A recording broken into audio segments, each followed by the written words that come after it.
Ya, Kementerian Ketenagakerjaan mengumumkan rata-rata kenaikan upah minimum provinsi 2022 sebesar 1,09%. Angka itu jauh dari tuntutan Asosiasi Buruh yang meminta 10%.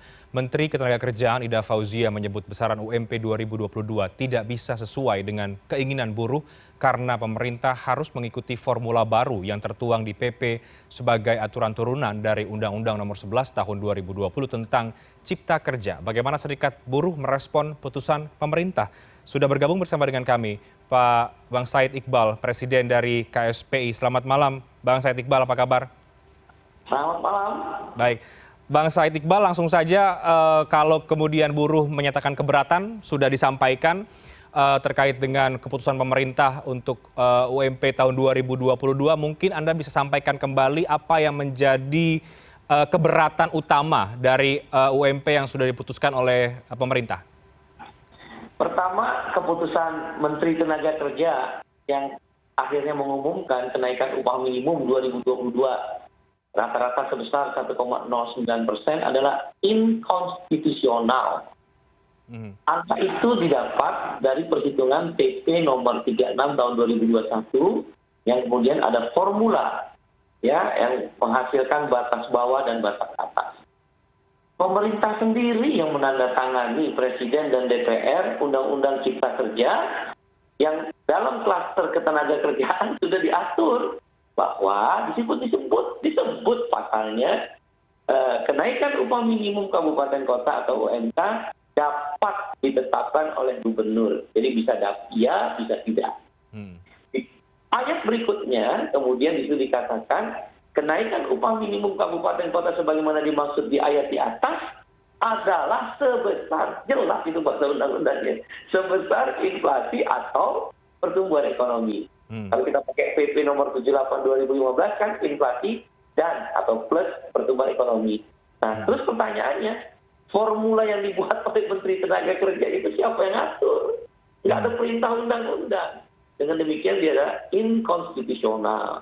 Memang dilematis bagi buruh. Kalau kita gugat ke Mahkamah Agung, maka kita mengakui Omnibus Law. Oleh karena itu kita akan menunggu dulu keputusan Mahkamah Konstitusi tentang gugatan uji formil dan uji material Omnibus Law di Mahkamah Konstitusi tersebut. Nah, penggunaan PP nomor 356 khususnya formula kenaikan upah minimum itu inkonstitusional. Dan coba tanya aja pada Ibu Menteri atau jajarannya, Dirjen. Dari mana itu formula rumus? Dari mana kemudian menghitung nilai batas atas, batas bawah? Dasar hukumnya apa? PP. Ya PP kan harus ada cantolannya undang-undang. Sepanjang tidak ada perintah undang-undang, PP nggak bisa dibuat. Kepres, Perpres, PP, Permen. Sepanjang undang-undang tidak memerintahkan, maka yang berlaku adalah isi undang-undang. Ya kan? Satu, inkonstitusional. Yang kedua, 1,09% siapa bilang naik? Jangan membodoh-bodohi buruh. Kita tidak terlalu bodoh untuk dibodoh-bodohi. 1,09 itu kan setelah lihat batas atas, batas bawah. Kemudian dilihat inflasi atau pertumbuhan ekonomi, khusus pertumbuhan ekonomi, kita dikalikan indeks lagi. Saya ambil Depok. Depok itu contoh saja. Depok itu upah minimumnya sekitar 4,3 juta. Batas bawahnya 2,8 juta. Batas atasnya dengan formula yang dibuat itu 5,7 juta. Inflasi Jawa Barat, pertumbuhan ekonomi Jawa Barat 1,76. Nanti dikalikan sama indeks tuh 0,439. Akhirnya dapatlah inflasi itu 0,86. Nah, yang kemudian keluar angka rata-rata 1,09. Loh, kok kenaikan upah lebih rendah dari inflasi? Inflasi ini penyesuaian harga. Karena turun. Apalagi kalau pakai batas bawah. Sesungguhnya tidak ada kenaikan upah minimum 1,09 sebagaimana yang disebut Menteri. Yang terjadi kalau memakai batas bawah, upah minimum turun hampir 50%.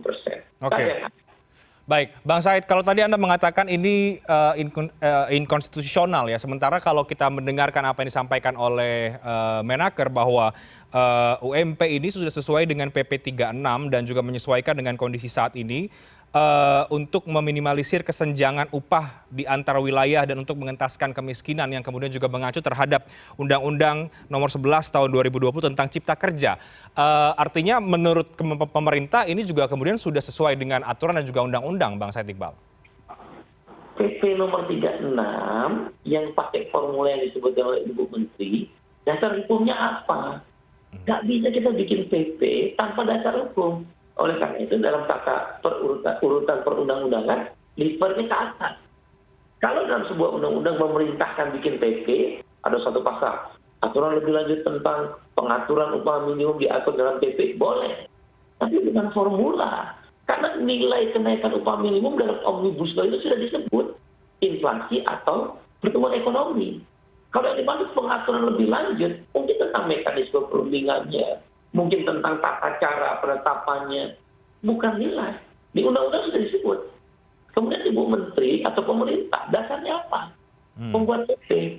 Ya kalau membuat PP tanpa cantolan undang-undang, ya inkonstitusional. Kayaknya kita sedang menggugat di MK, makanya kita males gugat ke MA. Karena kalau gugat ke MA PP ini, berarti kita mengakui Omnibus Law. Tapi di keputusan MK. Yang kedua, kalau MK belum inkrah, bagaimana mungkin pemerintah jalan terus? Nabrak hukum dong. Jadi Anda tidak akan membawa ini ke ranah hukum, tidak akan menggugat kalaupun Anda katakan ini adalah inkonstitusional? Loh, kan kita sedang menggugat di MK-nya. MK nggak bisa menyidangkan kalau MK belum menyelesaikan keputusan. Itu ada aturan tata tertib di internal mereka, antara MA dan MK. Bukan kita nggak mau. Kita kan tunggu dulu, kita taat hukum. Sudah menggugat di MK, MK belum ambil keputusan. Nah, MK belum ambil keputusan, belum inkrah. Kok ngeluarin PP nomor 36? Itu inkonstitusional yang kedua. Nah, yang ketiga tadi saya bilang, kalau ada batas bawah, batas atas, saya ini ILO governing body. Salah satu pengurus pusat di Badan PBB di Jenewa. Nggak ada di seluruh dunia. Di seluruh dunia. Maupun negara yang ecek-ecek, kecil-kecil itulah di Asia di daerah lautan Pasifik sana, kayak Vanuatu, Haiti, nggak ada upah minimum batas bawah. Baik, Bang Said terakhir singkat, kalau kemudian angkanya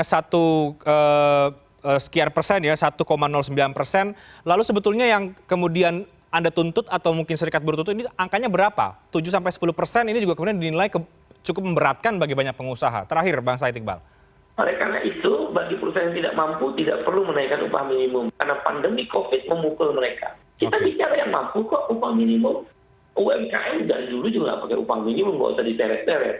Oleh karena itu, ukuran kita kenapa naik 7-10%, kisah karena belum ada inkrah keputusan MK pakai Undang-Undang Nomor 13, kebutuhan hidup layak. Dilakukanlah survei oleh KSPI di 10 provinsi, setiap provinsi 5 pasar tradisional. Ketemulah angka rata-rata KHR 60 item tadi, kenaikannya ternyata 7% sampai 10%. Itu yang pertama. Yang kedua, kita pakai PP nomor 78 2015. Inflasi plus pertumbuhan ekonomi. Kalau kita ukur inflasi plus pertumbuhan ekonomi nasional, dari September 2020 sampai September 2021 kan begitu cara ngitungnya di dalam Dewan Pengupahan, ketemulah angka 5% sampai 6%. Nyambung oleh karena itu, yang paling mungkin naiknya 5% sampai angka 7%. Itulah dasar pemikirannya, bukan pakai 1,09%. Rumusan dari mana? Oh, ada di PP.